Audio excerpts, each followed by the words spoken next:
ایک 14 سال کا بچہ اسکول سے واپسی پر دیوار پر کچھ الفاظ تحریر کرتا ہے اپنی زبان میں، اور لکھنے کے بعد وہ واپس جب گھر پہنچتا ہے اور اپنے والد کو بتاتا ہے کہ اس طرح سے اس نے کچھ الفاظ تحریر کیے ہیں، تو اس کا والد اسی وقت پریشان ہو جاتا ہے اور کہتا ہے کہ بیٹا کہیں چھپ جاؤ، ایسا نہ ہو کہ تمہیں کوئی پکڑ لے، کوئی گرفتار کر لے۔ اور پھر وہی کچھ ہوتا ہے کہ چند ہی لمحوں بعد وہاں پر پولیس پہنچتی ہے۔ اس بچے سمیت اس کلاس کے تقریباً اس سکول کے 10 سے 15 بچوں کو گرفتار کر لیا جاتا ہے۔ ان بچوں کو پولیس اپنی کسٹڈی میں لے جا کر ایسا تشدد ان پر کرتی ہے، ان بچوں کے ناخن تک کھینچے جاتے ہیں، ان بچوں کو مارا پیٹا جاتا ہے، شدید ترین ٹارچر کیا جاتا ہے ان بچوں کو، اور ان سے پوچھا جاتا ہے کہ یہ بتاؤ کہ وہ الفاظ کس نے لکھے تھے۔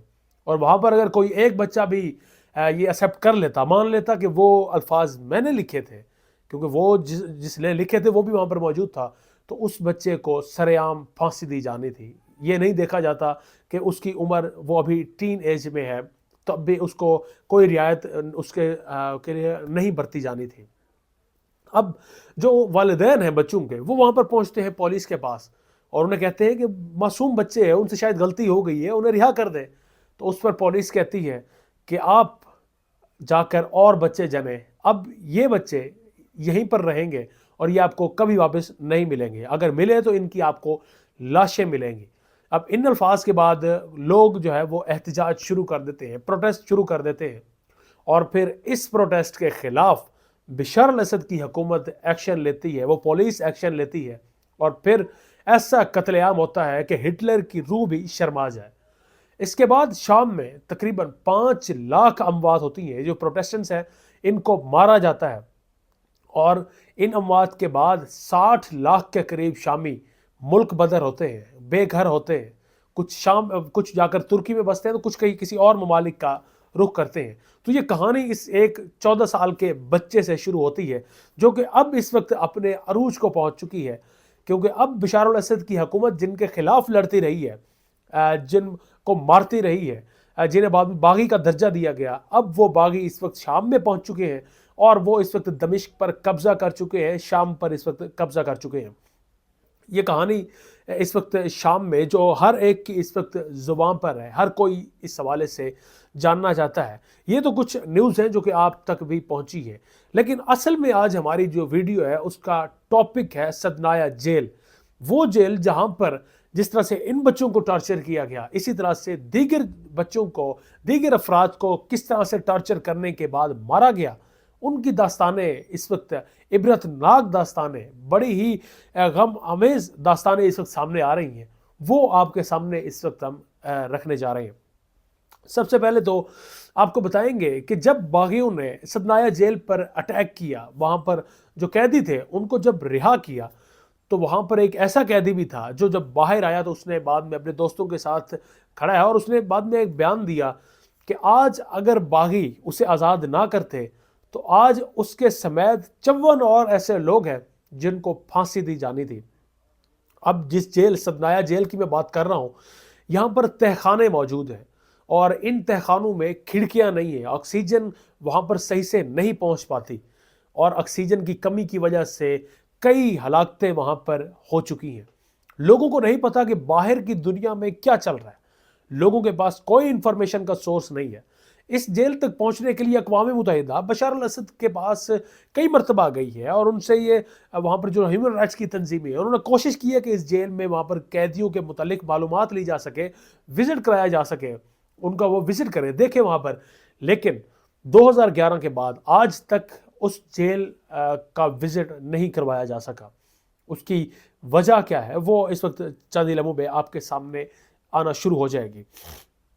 اس سدنایا جیل میں لوگوں پر شدید ترین ٹارچر کیا جاتا، لوگوں کو پھانسیاں دی جاتی، لوگوں کو باہر کی دنیا سے بالکل بے خبر رکھا جاتا، اور یہاں پر کئی اموات بھوک کی وجہ سے بھی ہوئی ہیں، لوگوں کو ٹائم پر ادویات اور جو خوراک ہے وہ نہ دینے کی وجہ سے یہاں پر کئی ہلاکتیں رپورٹ ہوئی ہیں۔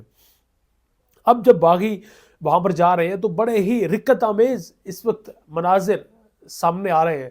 جب لوگ جا رہے ہیں، جب میڈیا والے وہاں پر جا رہے ہیں، لوگوں کو رہا کرتے ہیں، تو وہ بڑا ہی خوشی ان کو محسوس ہوتی ہے۔ اسی طرح سے ایک کیمرہ مین، ایک غالباً وہ میڈیا والا ہے، تو وہ جاتا ہے وہاں پر، جا کر دروازہ کھولتا ہے تو وہاں پر وہاں پر جو چند افراد ہیں وہ باہر نکلتے ہیں. وہ پوچھتے ہیں کہ بھائی یہ کیا ہو رہا ہے، باہر کیا چل رہا ہے؟ تو اس کے بعد وہ کیمرے والا انہیں بتاتا ہے کہ اب اس وقت آپ آزاد ہیں، بشار الاسد کی حکومت ختم ہو چکی ہے. اور اس پر وہ خوشی سے اللہ اکبر کا نعرہ بلند کرتا ہے اور وہ بھاگ پڑتا ہے. اسی جیل میں ایک 3 سالہ ننھے قیدی کو بھی دیکھا گیا، اور شاید تاریخ میں یہ سب سے کم عمر ترین قیدی اس کا شمار کیا جائے گا. دروازہ جب کھولا جاتا ہے تو بچہ ایک باہر آتا ہے. وہ جیسے بچہ اس بیچارے ایک ہی جگہ میں وہاں پر قید تھا اپنی والدہ کے ساتھ، وہ باہر آتا ہے، دیکھتا ہے کہ باہر کیا چل رہا ہے. تو وہاں پر سارے رک جاتے ہیں کہ آخر یہ بچہ یہاں پر کیا کر رہا ہے. اور پھر چند لمحوں بعد اس بچے کی ماں اس کو پیچھے سے آ کر پکڑتی ہے.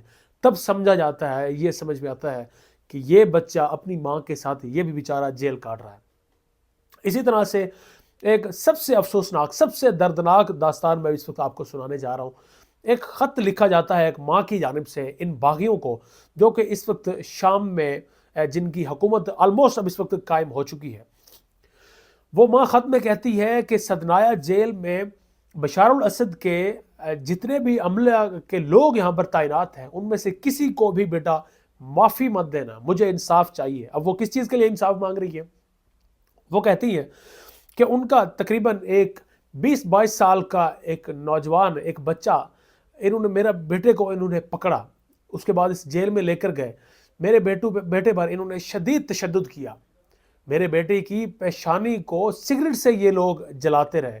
میرے بیٹے کی، زندہ بیٹے کی آنکھیں نکالی گئی، اور پھر اتنا ٹارچر کیا گیا کہ وہ ٹارچر کو برداشت نہ کرتے ہوئے اس کی پھر موت واقع ہوئی. اس کے ناخن تک اس بچے کے نکالے گئے، اور پھر اس کی لاش کو مسح کرنے کے بعد اس کی ماں کے پاس بھجوا دیا گیا. تو وہ ماں اب اس وقت خط میں کہہ رہی ہے کہ بیٹا میرا بدلہ مجھے چاہیے، میں کسی صورت معاف نہیں کروں گی انہیں، اور آپ نے بھی معاف نہیں کرنا.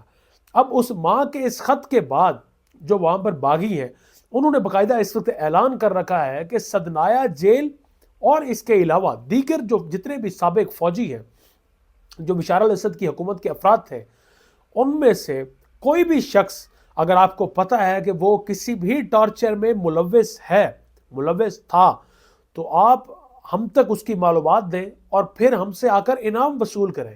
یہ تک اس وقت اعلانات ہو چکے ہیں. اور ساتھ میں اب ذرا دوبارہ سدنایا جیل کی جانب واپس آتے ہیں. ابھی بھی کئی تہہ خانے ایسے وہاں پر موجود ہیں جنہیں کوڈز لگا کر بند کیا گیا ہے، اور جو باغی ہیں جو وہاں پر پہنچے ہیں ان کے پاس کوڈز نہیں ہیں، نمبرز نہیں ہیں، کہ وہ کسی طرح سے ان کو کھول نہیں پا رہے ان تہہ خانوں کو.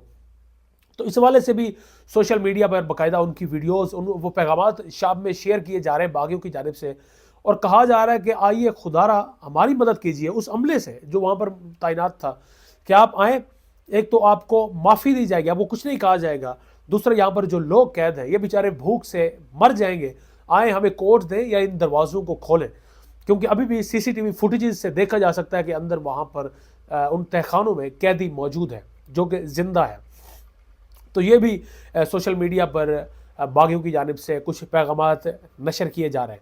اسی طرح سے باغی کچھ جاتے ہیں، باغی میں بار بار ان کو کہہ رہا ہوں، اصل میں تو یہ حیات تحریر شام کے ہی افراد ہیں جو کہ مختلف گروہوں کے ساتھ مل کر بنی ہے ایک جماعت جو اس وقت اب قابض ہو چکی ہے شام پر.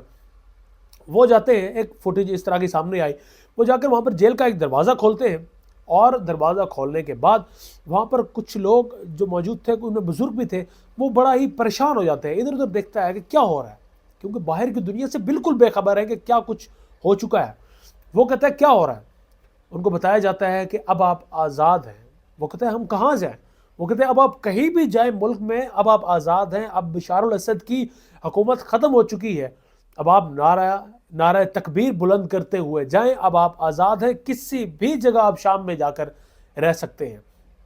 اور اس کے بعد وہ اللہ اکبر کی صدا بلند کرتا ہوا وہ وہاں سے بھاگ کھڑا ہوتا ہے. اسی طرح سے ایک اور بزرگ وہاں اس جیل سے ملے ہیں.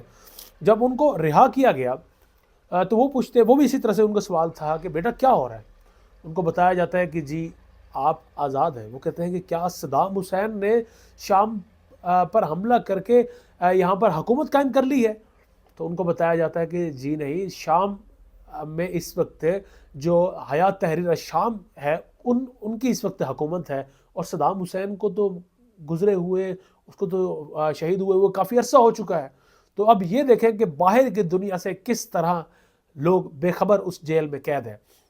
یہ تو صرف ایک جیل کی آپ کو کہانی سنا رہا ہوں.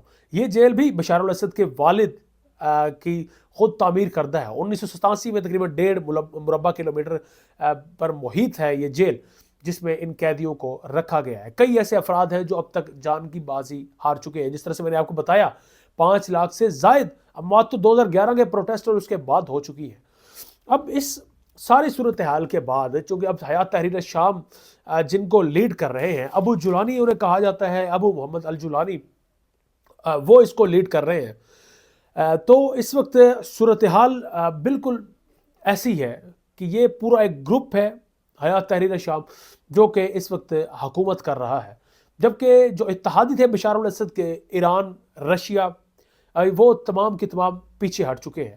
اب اس اٹیک کے بعد، اس شام پر قبضے کے بعد، جو شامی ہیں جو دیگر ممالک میں رہتے تھے یا انہوں نے وہاں پر ہجرت کی تھی، مہاجرین تھے، وہاں پر مہاجرین بن کر رہ رہے تھے، تو وہ اب اس وقت وطن میں واپس لوٹ رہے ہیں. ٹریفک کی روانی ہے. ترکی میں تقریباً 3 لاکھ کے قریب شامی تھے، وہ وہاں سے واپس لوٹ رہے ہیں. تو سب کے سب خوش ہیں. ایون کہ جشن کا سما ہے اس وقت شام میں، لوگ خوشیاں منا رہے ہیں.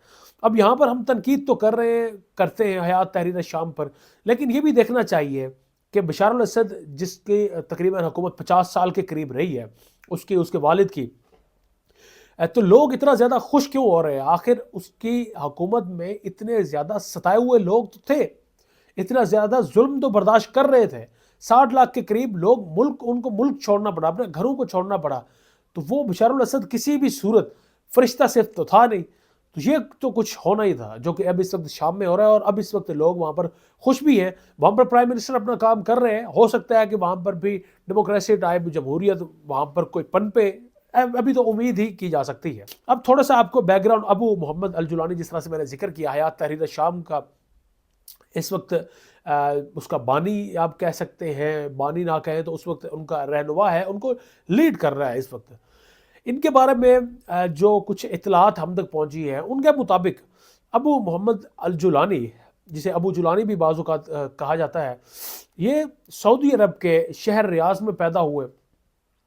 سن 75 سے 80 کے درمیان ان کی پیدائش ہے، اور پھر وہاں سے یہ واپس شام میں شفٹ ہوئے جہاں پر ان کا اپنا آبائی گھر تھا. اب جب یہ سکولنگ کی ان کی ایج تھی تو طب کی تعلیم حاصل کرنے کے لیے انہوں نے ایڈمیشن لیا، لیکن اس دوران امریکہ نے حملہ کر دیا افغانستان پر 9/11 کے بعد. تو انہوں نے جا کر القاعدہ کو جوائن کر لیا. القاعدہ کو جوائن کرتے ہوئے جب امریکہ کی یہ پکڑ میں آیا، امریکہ نے ان کو گرفتار کیا، اور تقریباً 6 مہینے کے قریب یا 2 سال کے قریب غالباً ان کو انہوں نے اپنی قید میں رکھا. وہاں پر دولت اسلامیہ سے ان کے روابط قائم ہوئے. پھر انہوں نے دولت اسلامیہ کو جوائن کر لیا. اب دولت اسلامیہ کا موٹیو یہ ہے کہ وہ پوری دنیا پر خلافت قائم کرنا چاہتے ہیں، جبکہ انہوں نے دیکھا کہ یہ تو صرف اپنے ملک شام کی ہی بہتری چاہتے ہیں. تو انہوں نے جناب ان سے علیحدگی اختیار کر لی، اور پھر حیات تحریر شام میں باقاعدہ سے ان کی شمولیت ہوئی. پھر انہوں نے ان کو لیڈ کیا، اور پھر اس کا نتیجہ یہ ہے کہ حیات تحریر شام میں اس وقت یہ لیڈر کے طور پر وہاں پر موجود ہے. اور حیات تحریر شام جس کا میں ذکر کر رہا ہوں، تقریباً 50 کے قریب یہ مختلف قوتیں ہیں جو کہ یکجا ہے، ایک گروہ بن چکی ہے. اب اس وقت حکومت کے ٹائم اب دیکھنا یہ ہے کہ ہر گروہ یہ چاہے گا، گروہ میں سے جو جتنی بھی جماعتیں وہ چاہیں گی کہ ان کو بھی حکومت میں حصہ دیا جائے. تو شاید وہاں پر اب کھینچا تانی بھی ہمیں ہو سکتا ہے کہ نظر آئے. تو یہ اس وقت شام کی سچویشن ہے. باقی اگر دیکھا جائے تو رشیا اس وقت واپس ہٹ چکا ہے. ایران کی بات کریں، واپس ہٹ چکا ہے. ایون کہ ان کے سفارت خانے پر بھی اٹیک کیا گیا وہاں پر شامیوں کی جانب سے خود. اور ساتھ میں بات کریں ترکی کی، وہ بھی تقریباً واپس ہٹ چکا ہے. وہاں سے جو مہاجرین ہیں وہ وطن واپس جب لوٹ رہے ہیں، تو ترکی کے لیے تو میرے خیال میں اس سے بڑی خوشی کی بات اور ہو ہی نہیں سکتی. اور امریکہ بھی اس وقت کوئی ایسا بیان نہیں دے رہا کہ وہ بھی وہاں پر کوئی حملے کا ارادہ رکھتا ہے. اسرائیل وہاں پر ضرور کچھ جگہوں پر اٹیک کر رہا ہے، کیمیائی ہتھیاروں کو نشانہ بنا رہا ہے، اور اس چیز کا خود بھی اسرائیل کہہ چکا ہے کہ جناب اب اس کا مقابلہ کوئی یہاں پر نہیں کر سکتا. لیکن دیکھنا یہ ہے کہ اس حکومت کے بعد کیا اسرائیل کا بھی مقابلہ کیا جاتا ہے شام کی طرف سے، یہ اب دیکھنا بعد میں قابل ذکر ہے، پہلے اس سے ہم کچھ نہیں کہا جا سکتا، یہ جب ہوگا تبھی بھی اس پر مزید بات کریں گے۔ اب تک کے لیے اتنا ہی، اپنے میزبان ثقلین حمانہ کو اجازت دیں، اللہ نگہبان۔